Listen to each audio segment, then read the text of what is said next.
Good evening and you're very welcome to another bumper on the ball on WLR. A lot to get through between now and 7 o'clock this evening. Well, Ballygunner are celebrating again. It's 8 in a row for the Gunners as they lifted the News and Star Cup with a comprehensive victory over Roanmore in yesterday's county final. We'll get all the post-match reaction from the Gunners camp, and we'll also hear from former Waterford and Westmeath manager Michael Ryan. Keelan Cassidy, the Saviour's Crystal boxer, ends 9-year wait for elite national senior boxing title in Waterford. He'll be chatting to Nigel later in the programme.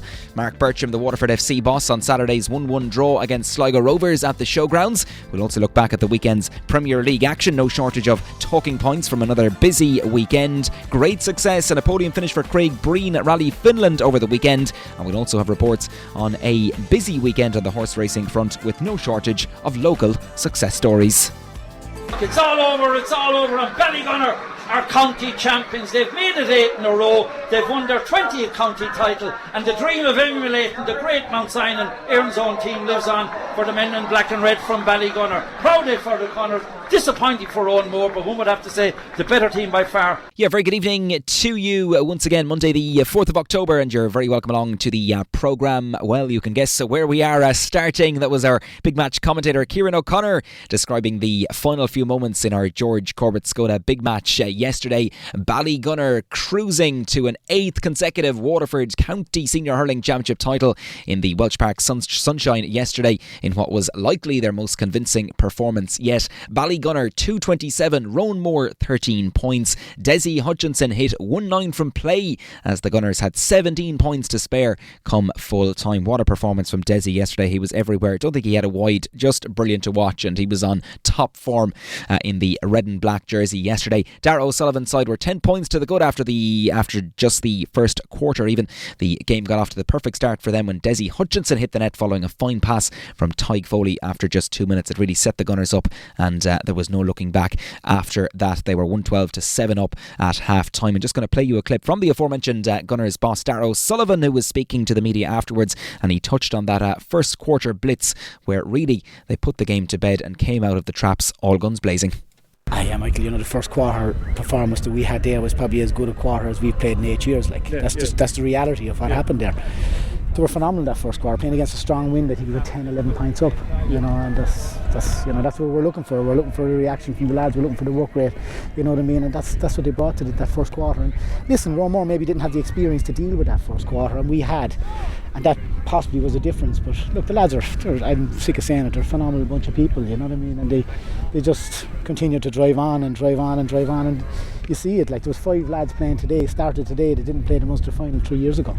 So there's a third of the team has evolved, because of injury and because of young lads, other lads retiring and things like that. And that's what we got to keep doing. We got to keep evolving, and we got to keep, adding new to the setup. And I'm absolutely thrilled. I'm thrilled for them, because I know how hard they work, and that's what it comes down to.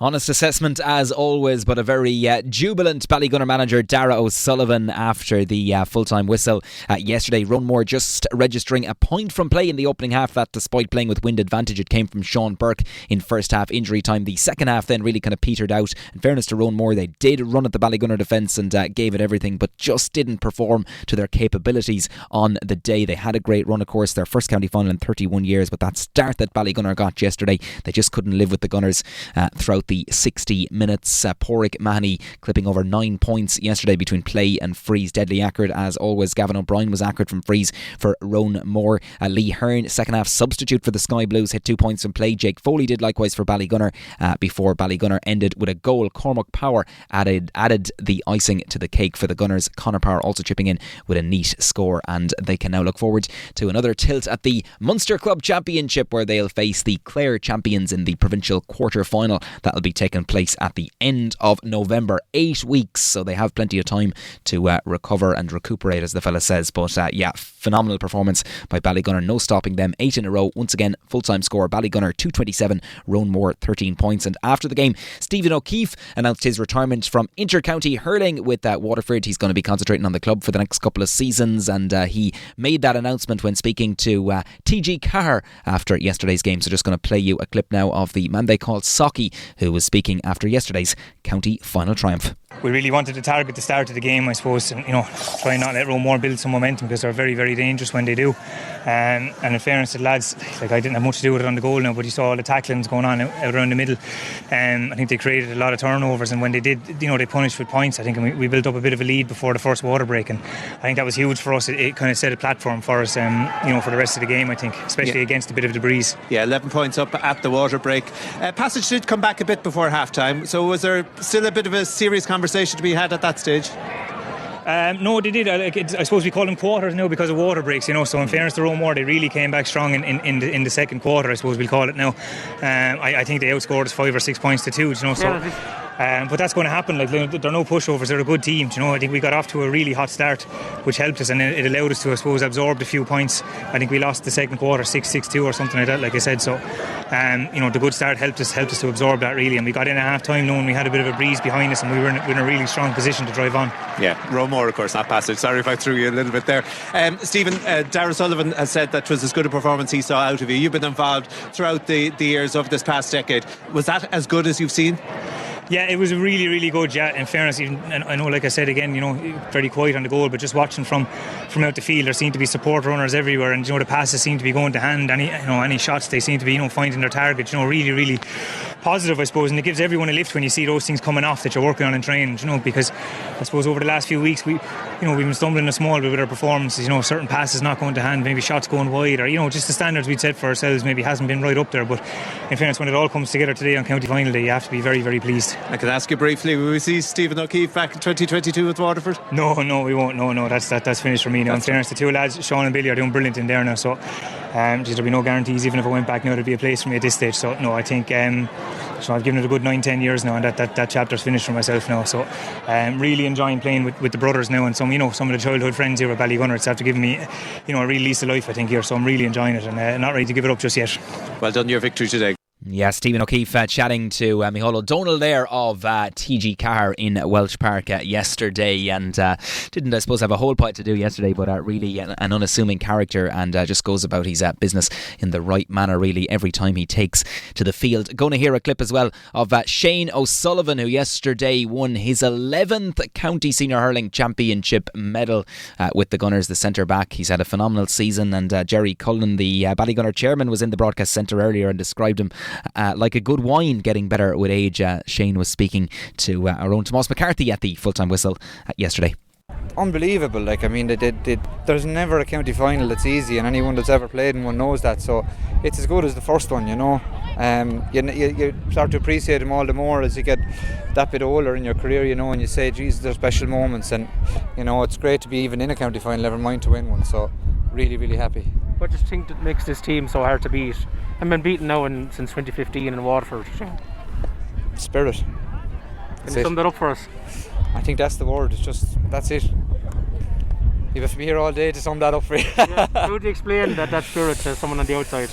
Well, we're not the only team with spirit. You look through the history of sport in general, the teams that are really successful, there's something deeper in them. There's a camaraderie and a togetherness and a family nature to it, that on and off the field, whether it's in a high performance setting in sport or business, when you have that connectivity and you're transcending yourself and you're giving everything you can for the person alongside you. And the people of Ballygunner, some people that I was talking to yesterday, and they were at home watching it, and their husbands had died, or their parents had died, and it just gives them something to look forward to, in life. And I think everybody needs that every so often to keep going and driving. And there's a lot of other clubs have that spirit, but I think that's one of the things that we have. Yeah, Shane O'Sullivan there chatting to Tomás at the full-time whistle yesterday. Thanks indeed to Tomás for all those post-match clips and interviews as well. Much appreciated. We're going to continue the post-match analysis from yesterday now and after the full-time whistle in Welsh Park. I got the views of former Waterford and Westmeath manager Michael Ryan, who was on co-commentary duty for us in Welsh Park yesterday at the George Corbett Skoda big match, and got his take on yesterday's phenomenal Ballygunner performance, 8 in a row for the Gunners. No, to be honest, it was a tough afternoon for Rowan Moore. Ballygunner got the start that Rowan Moore were hoping that they would get and that Ballygunner wouldn't get. And right from the throw-in, they took the game to Rowan Moore, walked the ball up the field. Tyke Foley created a goal chance for Desi, put the ball in the back of the net. And after that, in fairness to Rowan Moore, try as they did, they were chasing them all day long. And Ballygunner simply had too much class and too much scoring power right around the pitch. And they punished every mistake that Rowan Moore made and ran out easy winners. Absolutely. I suppose it'll be remembered big time for the Desi Hutchinson final. I suppose 110 from play. We just saw him there come up and spoke so eloquently, and his passion for Ballygunner, his passion for hurling. What a performance. Absolutely, and such a modest guy as well. He's balanced up front. Probably some of that comes from his soccer training. He can lose his defender. He feints to go right, feints to go left. He jinks in field, creates space for himself. A goal and 9 points in play. I can't remember him having a wide actually, but not alone that as well. There were 2 or 3 times when he had the ball, he found fellas in a better position as well. An absolutely tremendous player and a huge player for Ballygunner and Waterford going forward. Absolutely. You spoke about their work rate, their energy, their hunger. They didn't drop that once today, Michael. The minute the ball was thrown in, they wanted this big time again today. That's what makes them so special. Right around the pitch, they all work so hard. They get in the hooks and the blocks. They do the dirty work. They do the tackling. They do the chasing. They get the ball and use the ball well and get the ball to a man in the best position. And they're completely unselfish right around the pitch. And they're an incredible team. And I just hope now, 11 teams from 11 different counties have won the All-Ireland Club Championship. No Waterford club has done that. I hope Ballygunner go on now and win Munster for a start. I know they'll take one game at a time. They're certainly good enough. Hopefully Philip will be back for the Munster Club Championship. I think they'll need him, but hopefully they'll go on and do themselves justice because, what I can see, there's only 5 of that team were there at the start of this run. So a lot of new fellas come through and they still have the same game plan. They still have the same work ethos. It's a culture in Ballygunner now, and hopefully they'll go on and win the All-Ireland Club Championship. Let's hope so indeed. 112 to 7 points at half time, even though they played against the breeze. Rowan Moore with just a point from play in that opening half, and that came deep in first half injury time through Sean Burke. So the damage was done really in the first half, I suppose, wasn't it? Absolutely. There was no way back, and everybody knew that as well. It was just a matter of Ballygunner seeing it through. But not alone did they go out to see it through. They scored 112 in the first half. I think they scored 115 in the second half, and that's what they do. They're never satisfied with their lot. They're always aim to do things better and to improve, and they set incredible standards, and they're pushing up those standards all the time. They certainly are. Pádraig Mahoney again, 9 points today between play and freeze again. I suppose he's such a valuable member of that team. Could afford to, I suppose, take himself and Desi off there near the end, but again, he's a big cog in that Ballygunner wheel as well. Yeah, and again, he's come back from 2 really, really bad injuries, and he's a top class guy, and he points. He missed a couple of frees the last day. That's probably because he hadn't played much hurling this year, but the radar was well in today, and he potted every single thing, and he's a crucial member of the team. But not alone that, he also links a lot of the play together. He's always looking for the ball, and he finds fellas in better positions than himself. He's totally unselfish again a huge player and a vital cog. And their forward line, all 6 forwards scored from play. That's a trait of Ballygunner. And also there's 2 midfield guys. People don't realise how good Conor Sheehan and Paddy Levy are. They work so hard. They cover the defence, they set a platform, they walk the ball into the forwards. Their work rate too is incredible, and sometimes people don't realise that.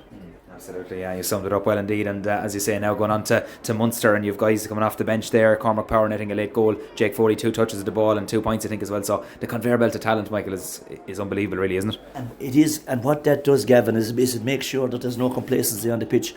You know damn well, and I've seen Ballygunner this year when they wanted their best fellas were pulled off. Darragh O'Sullivan, the manager, isn't afraid to make big calls. He took off fellas, brought on fellas. So every time you get a starting jersey, you've got to perform, because if you don't, you'll be watching the rest of that game from the sideline. Absolutely, as you alluded to, a tough day for Rowan Moore, but they've had a great run, from where they came from against Passage in round 1.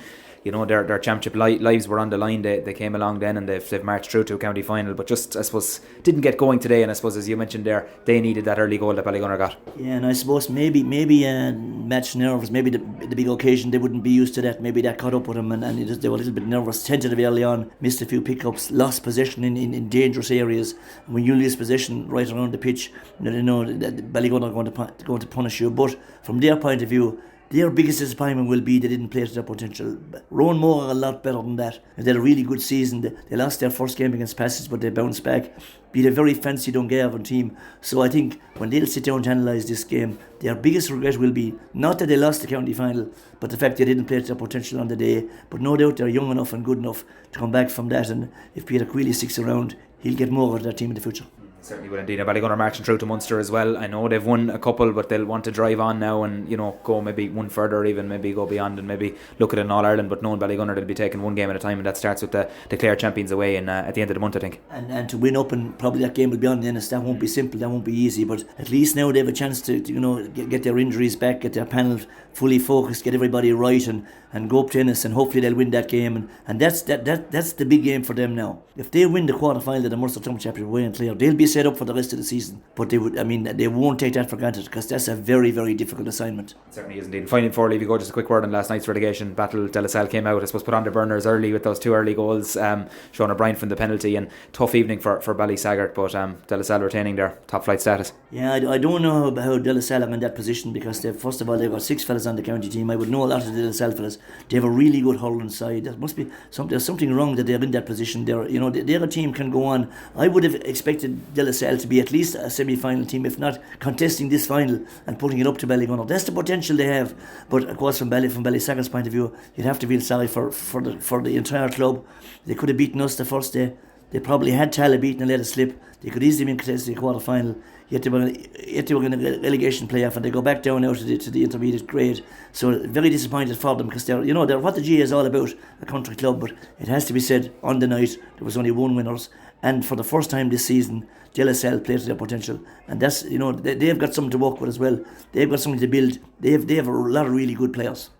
Michael Ryan, as always, thanks for talking to us. Thanks, Gav. We are WLR. We are Ireland's local station of the year.